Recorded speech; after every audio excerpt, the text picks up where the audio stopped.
guys, welcome back to my channel. My name is Carly and today's video is going to be a preschool week with me, homeschool planning for the week video with me. On this channel I like to do a little bit of Disney content, a little bit of homeschooling content, some hauls, and maybe a few other things mixed in there. So if you're interested, please keep watching. So like I said, today is going to be a week with me for homeschool. We actually only do homeschooling 3 days a week right now. My daughter is 4. We are following a preschool curriculum.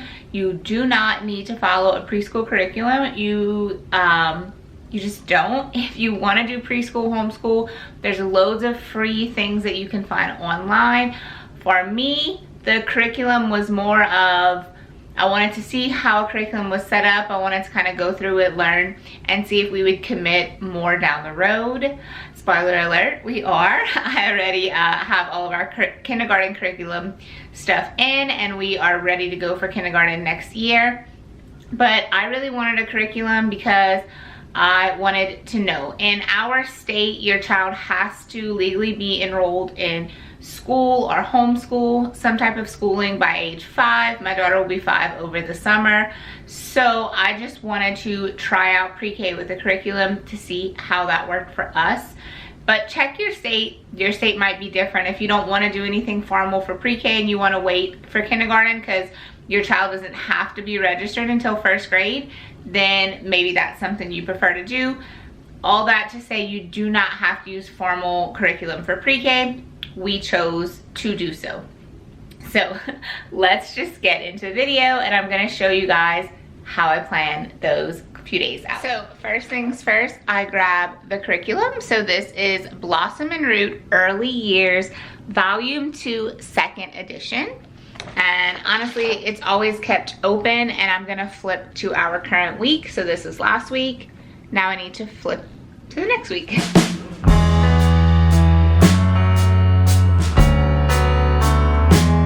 And next I have the Early Years Volume 2 2nd edition planning pages. This was like a $5 add-on when I got the curriculum printed. Supposed to put my daughter's picture here. I have not done that. I'm not sure if I will. But yeah, I thought this was a simple little planner to use since it's not a whole bunch of planning, but I'll quickly go over how it's set up. So you can see right here, it says Blossom and Root Early Years Volume 2 Planner, and it has the week right here in the corner, which I really like. It helps me kind of keep on task with flipping through the curriculum. And then you can write the date in yourself. Obviously everyone starts at a different time. And then they have a block for every day of the week, Monday through Sunday. There's a bit of a checklist here that briefly covers everything that you would do for the week. And then there's a block right here for best moments, and then some extra space right here. I think that this works really well for preschool. Possibly even kindergarten. I'm not sure if it's enough space for anything more, unless you were to vaguely just write like Tuesday math lesson 1. I like to write a tad bit more detail, not too much, but I like to write a little bit more. That way I can primarily look at this and not have to flip through these pages too much. So like I said, I kind of can plan fairly quickly now because I know what to expect. Every week we have nature study, and it's always 2 lessons. We do both lessons in one day, and I typically always put nature study on a Thursday unless I know that there's going to be any kind of bad weather. So I might quickly check the weather just to make sure.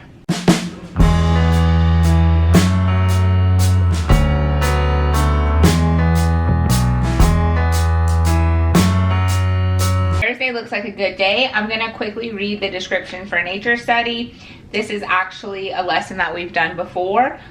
This is local plant study number 5. So we've done 4 previously. I know how to do it. It's super easy. So I'm just gonna write in a brief can I talk? I'm just gonna write in a brief description on Thursday. Sorry guys.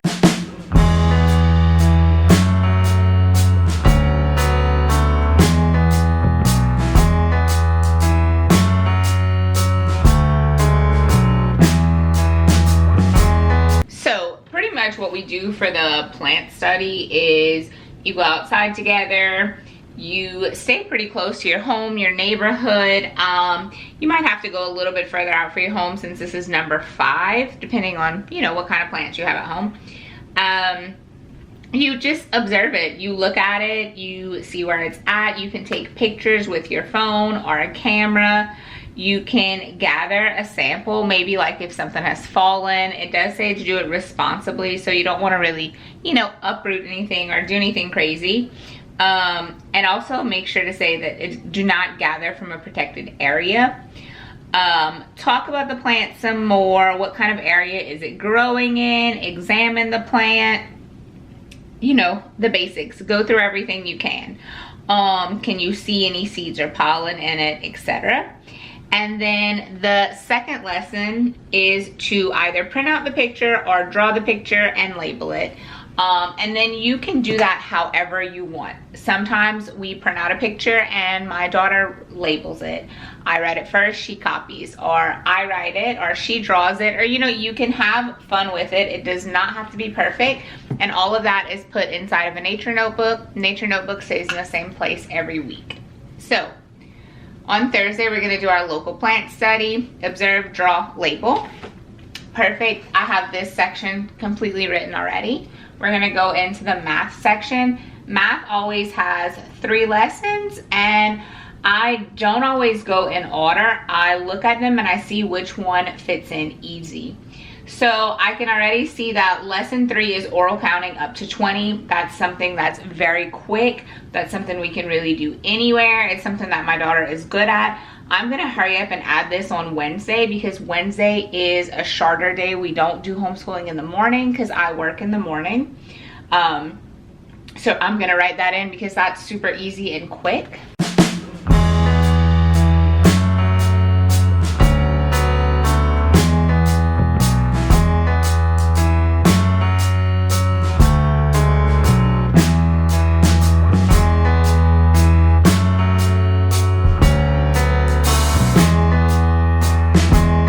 So we have an expanding comprehension and we have a counting out quantities. I already saw that there is a slight chance of rain on Friday. We'll be inside longer. Expanding comprehension takes a little more time. It obviously could be done outside as well, but I went ahead and put that on Friday because we'll probably spend more time inside. And when we're doing a bigger lesson like this, I like to have a little bit more space. So like I like it indoors at a table. All of her materials for this is in her basket next to her table, and all of the materials for counting out quantities are also right there, easily available. So I'm not pulling all these materials because I already have them organized in a fairly easy way to get to. That kind of went crazy. So next we're going to move on to our STEM activity, and I'm going to read it quickly and then decide which day it goes best for.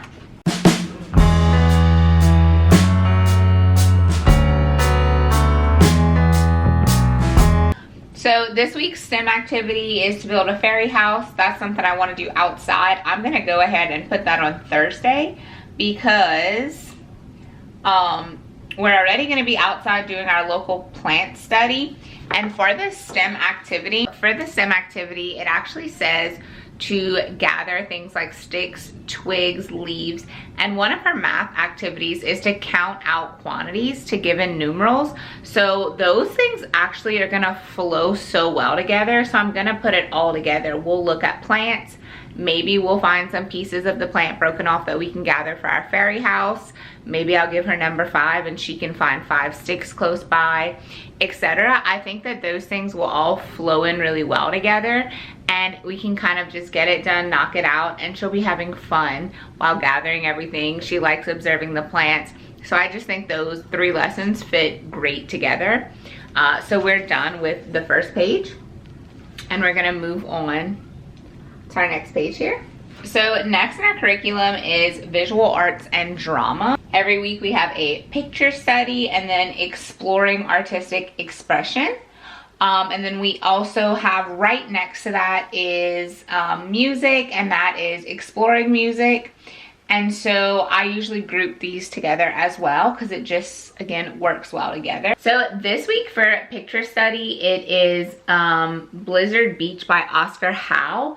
And it gives you 3 sessions to share it. So 3 days or 3 sessions that you put into your planning.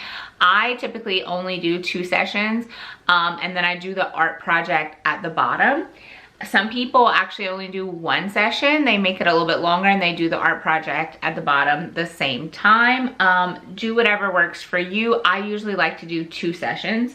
And then when we're doing the last session is when we will do the art project right here. So this week the art project is sculpting with air clay, air dry clay. Sometimes the project is not like trying to create what the artist did or something similar, and it sounds like this one is a little bit different because Blizzard Bath is a painting, but I always kind of keep the picture up while we're doing the art project, and I also incorporate music at that time. So I'm not gonna say this name, but because I know that I'm gonna butcher it and I don't want to do that, but maybe I'll put it right here. We're gonna listen to music that this artist wrote for an orchestra. So I'm going to usually play that from our Alexa, which is right here in the hallway close by, and we'll listen to that music in the background while my daughter's creating her art. I feel it's a really easy way to incorporate the 2 together. If she's interested in the music, if she really likes it, I might play it more in the week, or we might look up the artist on YouTube and learn a little bit more about them. This curriculum does give you more resources. Sometimes there are clickable links. They suggest books, etc. So obviously not a clickable link here, but you download the curriculum online as well. So yeah, I typically like to incorporate all of the music and art together if I can, which is all of this right here. There's only one other little lesson in the corner, and it just flows really well together, kind of like this page here, the math, the nature study, the outdoor stuff. It always usually flows well together, which is something I really like about this curriculum. You're not having to spend a huge chunk of time or any chunk of time on just each specific lesson. A lot of it you can kind of incorporate together or incorporate into your daily life. And I just really like that. I feel that the curriculum flows together really well. So the last piece that's on here is kitchen classroom, and I'm not gonna lie, I almost never put this into the curriculum. I usually just let my child help me in the kitchen when it's things that she either can help with or wants to help with. Some things obviously are easier than others for her to help with, so I don't usually add in kitchen classroom. But sometimes when it's about a specific letter, so like this week it's in the kitchen with letter Z, we might try to find foods that start with Z, but I don't ever write it into the curriculum. The next couple of pages are all additional resources to learn about the artist and the musician or the composer for the week, which is really nice. And then we're gonna move on to our reading. And so every week there is a read along that you do, or you read a story. And as of lately, for the past couple of months, honestly, our library has been getting renovations, and then earlier in the school year our community went through a major hurricane, so we didn't have access to a library for a good chunk of the school year at different times. I mean, we can access the library, but it is a little bit more difficult, and so we just kind of have not been. I have turned to YouTube. Almost every single story in here, there is a read aloud on YouTube, and most of them are amazing. Some of them are read by the author or the illustrator, which I find is amazing. We really like them. Sometimes we listen to them while we're outside, and I just think that they are really cool. So as soon as I look at the title, I'm gonna quickly search and see if they have a read aloud on YouTube. If not, then I will try to find it at my library. And if I can't find either one, then I'll go online and try to find something that's possibly similar. If I can't, or if it's just a lot, then I'll just pick another story for us to read. I like to keep a variety of books at home. But yeah, we're gonna search YouTube to see if this read aloud if they have a read aloud of this story on there.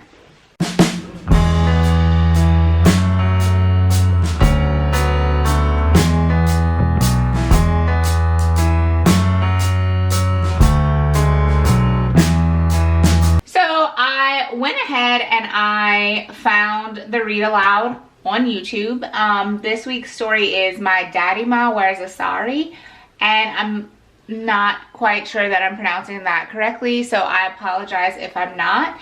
But I actually scrolled down after seeing a few, and this woman right here is wearing a sari in her picture. So I'm probably gonna click on this one because I'm sure that we're gonna see a sari in the story, but I think it'll be also nice to see it on a real person. So I'll probably listen to this one. Most of the time, all of the read alouds are really good. Like, I think only maybe one time have we actually clicked out of it and chose a different read aloud. But yeah, so I found the read aloud and I penciled it in for Wednesday. We do most of our stories on Wednesday. I don't know why, we just always do it that way, whether it's a physical book or the read aloud. So I went ahead and write it here. Our homeschool days are Wednesday, Thursday, Friday. For any of you that are curious, I work Monday, Tuesday, and Wednesday morning. So Monday and Tuesday are my longest days at work, and then Wednesday I'm done by 12. And so this schedule just works out best for us. We also have like practice in the evening on this day, and so it just works out best for these 3 days. And to go with the story, there's also an exploring literature activity, and it gives you ideas, and then also an exploring literature through engagement prompt, so like questions about the stories. I never write any of these down. I typically just ask my own questions, or sometimes I'll look in the book. And then I kind of read through the activities. Sometimes we do this activity, sometimes we do other activities that I thought of through the story, or maybe things that I find online. And then there's also poetry. So there's a poem to read every week, or 2 poems in this case. I never follow this. I always just write in poetry on Wednesday. So the reason that I don't actually write the specific poems down is because in the beginning, like the first few weeks, my daughter was asking me to read more poems, and we had checked out a couple of the different Mother Goose books from our local library. And then I found this one on like a resale group or something like that. So I ended up purchasing this, and because Sophia was asking me to read a few more poems, I just decided to start from the beginning of this book, and I read a couple every week depending on how long they are, if she wants me to read more, etc. So I always write down poetry, and I just pick up wherever we left off, and we pick a couple that way. So this week they give you 2 exploring literature ideas, and these are actually both really cool. One is to ask a family member to share a story with you about something special in their home, like a special item that they have.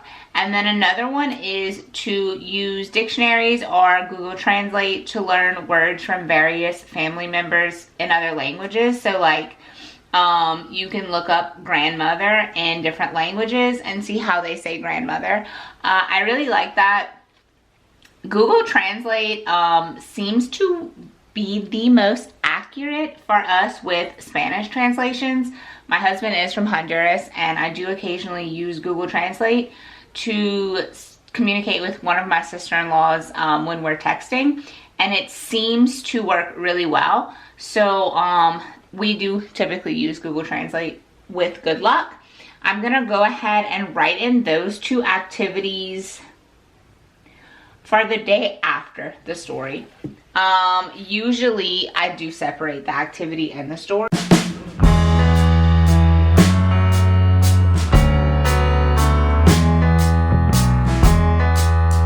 I also want to mention, because I see this every week, but it's never something I plan for. It says cozy reading nook readily available. Oh, it says don't forget to provide a cozy reading nook that's readily available, which we have.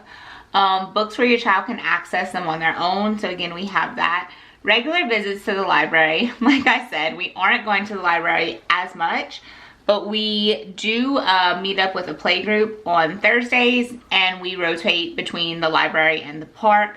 So we are going to that one, but that isn't the closest library to us, so I don't always check out books. Have a print enriched environment, a writing center available, and it says it can be as simple as like crayons and a drawing pad or some envelopes or scrap paper, anything like that. And read for pleasure yourself and let your child see you doing it. So I just wanted to kind of add those in. This isn't things that I would actually plan for, but it's things that we do in our life that my child obviously is paying attention to. All right, a lot of mumbling. I feel like this video is gonna be ages, and honestly, it really does not take me this long to plan. But I believe we're on the last page. Yes, so the last page is typically reading and writing readiness. I know that this looks like a lot, but it's actually pretty easy. And they do tell you, so it's 5 lessons, but they tell you how you can make it work for a 4-day work week. We do a 3-day work week, like I said, and it's been fine for us. If we have to expand next year, then we will do that. But this is basically introducing capital Z. You sing the alphabet song every week. You tell your child the letter you're learning about. You spread out letter manipulatives, or write them out, or anything where your child can find the letter. And you do a forming activity. In the front of the book, you can see I have a few things marked off. On one of these pages, they give you a huge list of activities. Sometimes our forming activity is done with Play-Dohs or Play-Dohs, just Play-Doh, or popsicle sticks, or even regular sticks, different things like that. Next lesson, you look at a Z page in your alphabet book. You ask your child to find capital Z on the alphabet chart again. You do a finding activity and then a tracing activity, and then you repeat for lowercase z. And then you also do a matchup activity every week, and then you move on to the sound. So every single week I group together lesson 1 and 2, so that's learning about the uppercase letter, and I typically do it on Wednesday. And because it's the same every week, like you're doing the same types of activities, so a forming, finding, and tracing, which again, they give you a bunch of ideas, but at this point, you know, I can go with the flow and pick whatever activity. I don't have to look back and forth. But because it's the same type of thing every week while we're learning the letters, I'm just gonna actually write an uppercase Z on Wednesday, and then I'm gonna go ahead on Thursday and write a lowercase z. And then on Friday, I'm gonna put uppercase and lowercase, because we're gonna review both the letters. And then I'm gonna write sound activity. And it gives you suggestions for a sound activities. And obviously you can use these, or you can do whatever you want. This is cute. Make a painting of a zebra. Go on a zipper hunt around your house. So really simple things like that. I actually think the zipper hunt is kind of fun, because we have like coats and stuff hanging in different places, which is easy to find zippers. But you can do any type of Z activity that you want. And then right here at the bottom, something I also do not plan out for. Sorry, I know I'm going back and forth a lot. But at the bottom it says, spend about 5 minutes once or twice per week on name recognition and printing. Have your child assemble their name, work up to them spelling it. tracing their name, etc. So work on their name. We have a name tag that they suggest you make at the beginning of the year. We actually already had one up for her to see her name. It's literally just, it says, Hola, me llamo Sofia. So hello, my name is Sophia, like you would see in a kindergarten preschool classroom. We just have the Spanish version because that's what I found at Target. But my daughter can write and spell her name on her own. She doesn't really need the name tag, so I don't ever schedule this in. If we're doing a worksheet, then I'll just have her write her name on one of the worksheets every week, and that is enough for me because I know that she knows how to spell it, which I just actually completely forgot. But as I'm writing the Z's on the planner, I remembered that I did print out some worksheets for Z. We do not do these every week. Typically every few weeks, I would print them out for the next couple letters. So like, I don't know, maybe if I decided to do it for letter C, I would print out C, D, and E. And then we might take a break from the worksheets for like F, G, and H. So right now we're back at the worksheets. I think we did them for X, Y, and now we're doing them for Z. So Z is for zigzag. We're gonna use this for the sound day. We're gonna use this Z maze, the uppercase and lowercase, on the finding day. So Wednesday and then Thursday for uppercase and then lowercase. And same with this, I consider this a tracing activity. And so we have the uppercase and lowercase again. Like I said, we don't do the worksheets every week. I like to change it up, but I do print out, like batch print them. So when I decide to print them out for a few letters, well, at least that's what I was doing. We're on our last letter of the alphabet because it just makes it easier. I mean, it takes a few minutes to print, and if you have them all ready for the week, then you're good to, for the next few weeks, and you're good to go. And anytime I pre-print something, I shove it in this folder, and I typically keep it right by my desk, so I check it often. But that's it. That's how I plan our week. I have a feeling this video is gonna be huge. Just looking at my camera right now, I'm at 17 minutes, and this is the second part of the video. My camera died midway. Hopefully I can condense it down for you guys, but even if the video is long, I want to stress that this does not take me this long every week. It's taking me long because I'm trying to read through everything and show you guys everything. For me, it works best if I kind of plan this ahead of time. Make sure I have the resources. Occasionally, the STEM activity or the art activity might require something I don't have on hand. So if I do it a couple of days ahead of time, then I can get those materials, or I can find a different type of activity to substitute that with. But yeah, that's everything. Lots of babbling. I know it's kind of back and forth with my face and just you kind of seeing the papers. Hopefully everything turned out okay. If you enjoyed this video, please give it a thumbs up and consider subscribing to my channel, and I will see you guys next time.